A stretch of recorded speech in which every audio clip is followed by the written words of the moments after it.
হিমন্ত বিশ্ব শৰ্মা আমাৰ মুখ্যমন্ত্ৰী ডাঙৰীয়া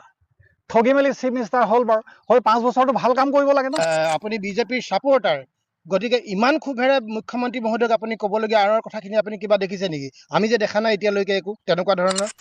আজিকালিতো চবে য'ত ত'ত কথা ক'লে দেখোন এৰেষ্টে কৰি দিয়ে পুলিচৰ লগত এতিয়া ৰাইজৰ লগত মতবিৰোধ কৰিছে কি পুলিচৰ ওপৰত বিশ্বাস নাই নেকি প্ৰশাসনৰ ওপৰত বিশ্বাস নাই নেকি পুলিচৰ ওপৰত শ্ৰদ্ধা আছে বিশ্বাস আছে মৰম আছে ৰাইজৰ সব আছে নাই তোমাৰ ওপৰত হিমন্ত বিশ্ব শৰ্মাৰ মুখ্যমন্ত্ৰীৰ ওপৰত বিশ্বাস নাই কাৰণে এতিয়া পুলিচৰ বদনাম হৈছে তেওঁ যেতিয়া তাৰ পৰা আনিলেতো সেইখিনি ভাল কাম কৰিলে ভাল কাম কৰাৰ পিছত ভিতৰি যিখিনি কৰি আছে সুৰক্ষা দিয়া সিহঁতক বুদ্ধি দিয়া সুৰক্ষা দিয়া কেনেকৈ বাচিব কি কৰিবি কলৈ যাবি কাক ল'বি সেইখিনি কৰি আছিলে কিন্তু তেওঁ ভবা নাছিলে যে অসমৰ জনতাই অসমৰ ৰাইজে যে এনেকুৱা ক্ষোভত জ্বলি পকি উঠিব গোটেই মানে একদম অসম জ্বলি যাব বুলি তেওঁ ভবাই নাছিলে তেওঁ কৈছে বোলে এতিয়া এভেকশ্যন কৰাৰ কাৰণে মোক বদলা ল'ব মানে চৰকাৰ ভাঙিব বুলি কৈছে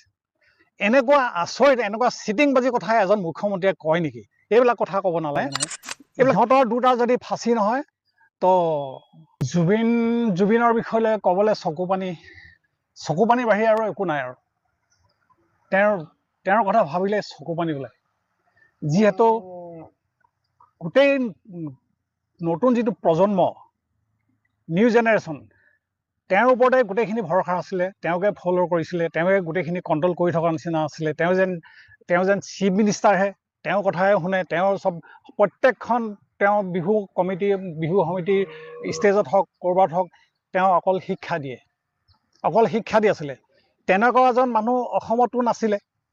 অসমত এজন আছিলে তেওঁ এতিয়া শেষত গৈ পেলানি ভগৱান হৈ গ'ল এতিয়া তেওঁৰ বিষয়লৈ কৰিম কি তেওঁতো আৰু আমি ঘূৰাই নাপাওঁ কিন্তু তেওঁ যিখিনি আছিলে সেইখিনি জীয়াই থকালৈকে তেওঁ কোনো গুৰুত্ব চবে তেনেকৈ নলৈছিলে যিখিনি গুৰুত্ব দিব লাগে তেওঁলোকে গুৰুত্ব দিয়া নাছিলে চৰকাৰেও তেওঁ বডিগাৰ্ড কেতিয়াবা দিয়ে কেতিয়াবা নিদিয়ে থাকে নাথাকে একো ঠিকনাই নাই তেওঁ সুৰক্ষাটো ভালকৈ দিয়া নাছিলে যেতিয়া তেওঁ অসমৰ বাহিৰলৈ যায় অসমৰ বাহিৰলৈ গ'লে নিশ্চয় চৰকাৰে এইখিনি জানে লগত যিজন চাম কানু আৰু সিদ্ধাৰ্থ শৰ্মা এই দুজন কালপিত সিহঁতি দুজনেই তেওঁলোকৰ তাকটো চেপি খালে ইমান দিনে টকা পইচা কৰিলে ইমান দিনে টকা পইচা কৰি চৰকাৰৰ পৰাও লুটিলে বেলেগ দেশৰ পৰাও লুটিলে আৰু ৰাইজৰ পৰাও লুটিলে গোটেই লুটি পুতি খাই লাষ্টত তাক ভাবিলে যে তাৰ যিখিনি টকা আছে যিমান কোটি টকা আছে বা এতিয়া তেওঁৰ গানখিনিৰ পৰা তেওঁলোকে পাছত যিখিনি লুটিব পাৰিব সেইখিনি চিন্তা কৰি চালে যে সিহঁতি দুটাই কথা পাতিলে যে ইয়াক মাৰি দিয়ে ভাল হ'ব লাষ্টত কাৰণ সি যদি এদিন গৈ পেলাই যদি এইখিনি বিচাৰ লয় তেতিয়াহ'লে আমাৰ প্ৰব্লেম হ'ব সন্দেহ সেইটো কাৰণে সেই দুজনে মিলিয়ে তাক মাৰিলে শেখৰ বোলা যিজন সি লগত মানে প্লেন কৰোঁতে বোধহয় তেওঁ নাই পিছতে তাক মানে লগ লৈছে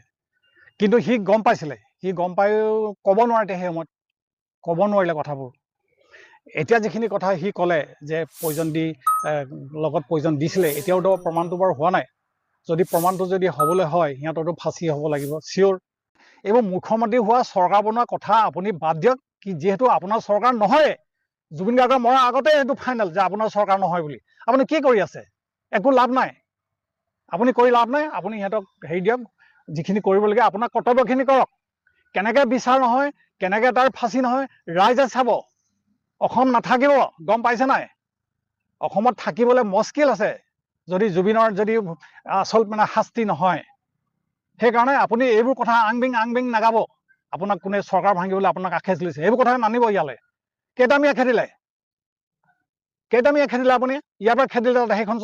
জিলাত আছে সেইখন জিলাৰ পৰা খেদিলে এইখন জিলাত আছে আপুনি 50,000 দিছে আপুনি ঘৰ বনাই দিছে আৰু কি কৰিছে আপুনি জুবিন গাৰ্গ মৰাৰ কাৰণে বেয়া পোৱা নাই যিহেতু ৰাস্তা কাঁইট এডাল মুকলি হৈ গ'ল কাৰণ সি কৈ থাকে চৰকাৰ পাতিব পাৰোঁ ভাঙিব পাৰোঁ কালি যদি জুবিন গাৰ্গে মুখ্যমন্ত্ৰী প্ৰাৰ্থী উঠি দিয়ে কোন থাকিব কোনে না গৌৰৱ গগৈ থাকিব না হিমন্ত বিশ্ব থাকিব না সৰ্বানন্দ কোনে পাৰিব কোনেও নোৱাৰে চৰকাৰ যিখিনি গোটেই য়ংখিনিয়ে তাৰ জুবিন গাৰ্গৰ লগত আছে আমিতো আছোৱেই বাকী যিখিনি য়ং আছে ল'ৰা ছোৱালী যিখিনি গোটেইখিনি আছে সিহঁতি ভোট যদি দি দিয়ে তেতিয়াহ'লে automatic Zubeen Garg chief minister হ'ব সেইটোতো তাৰ ভয় আছে ন, এতিয়া সেইটো কাৰণে দুখ পাইছো। আপুনি অসমখনক লৈ পেলাই নি আপুনি কিবা কিবি কৰি নাথাকিব আপুনি।